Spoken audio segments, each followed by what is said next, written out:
In today's video, I'm going to teach you how to use the drop-down column in Monday.com. To get started, open the Monday.com board that includes the drop-down column you want to work with.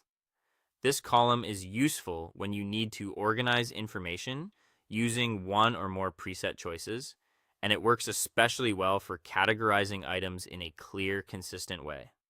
Once your board is open, take a moment to locate the correct column so you can follow along smoothly. Next, click on a cell inside that drop-down column for the item you want to update.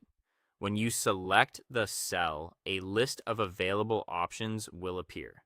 This list contains the labels that have already been created for that column. The drop-down format helps keep your board standardized since everyone can choose from the same set of values instead of typing different versions of the same category. From there, choose one or more options from the list, depending on how your board is set up. In many cases, a drop-down column allows multiple selections, which is helpful if an item belongs to more than one category. Just click the relevant options and they'll be added to the cell. This makes it easier to capture more detailed information without creating extra columns.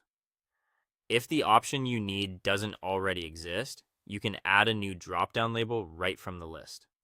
This is especially useful when your workflow changes or when a new category needs to be tracked. As you add labels, try to keep the naming clear and consistent so the board stays easy to filter, sort, and understand over time.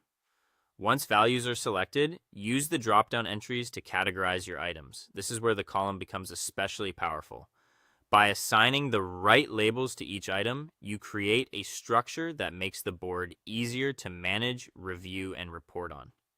Consistent categorization also helps your team quickly understand what each item represents.